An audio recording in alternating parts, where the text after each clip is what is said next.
আমরা শ্রুতি বন্ধুর তরফ থেকে শ্রুতি সভাকে জানাই আন্তরিক অভিনন্দন।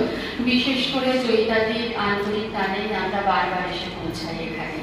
যেহেতু বর্ষাকাল, চতুর্দিকে বর্ষাবরণ, তাই একটু স্বাদ বদলের জন্য আমরা আজকে একটু অন্য রকমের পরিবেশন করবো, যাতে একটু সবার অন্যরকম আবার লাগে। আশা করি সবাইকে আমরা আনন্দিত করতে পারবো। শুরু করছি। মিলন তীর্থে ভারতবর্ষ।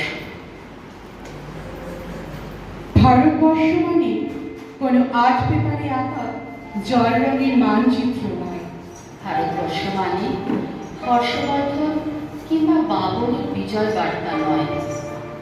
ভারতবর্ষ মানে বিজয় সিংহের সিংহল জয়ের ফ্যাসিস্ট গৌরব গাথা নয়। ভারতবর্ষ মানে শুধু মীনাক্ষীপুরম কিংবা জামা মসজিদ নয়।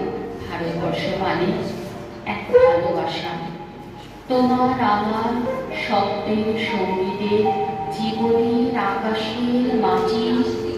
আমাদের প্রাইমারি স্কুলে কলু ঘাস আনে, সাদা দাড়ি, মাথার ফেস, ড্রিল করাতেন আমাদের। ডান বা সস্তে সতর্ক করতে, বাবা সকল পার হাত মিলিয়ে ফেলো। কলুখা সাহেবের গোড়ের মাটিতে আজ ফেরেশতার হাসি ভারতবর্ষের চেরাগ করে চলছে। ভোজমিয়ার হাতের কর্মীকে শিবমন্দিরের গায়ে কত ফুল কাটা, আর তার জোগাড়ে হয়ে মশলা মাছে ঈশান বাউরি। মিয়া মাছে আর গোকুল মাহাতো এক পাটাতনে ধান ছাড়েন। সোনালী রবীন্দ্রমুখের খামারে ঠিকরে পড়ে সোনালী আলো। বদন মাঝে দাঁড় টানত যুবতী গণে, বইটা ধরত হোসেনুর মাঝে। সামনে চলো মাঝি, সামুদের কাছে কাদের গাঁ, সোড়া মালি সর, আর ঘূর্ণিঝড়ের ঘাট। সামনে চলো।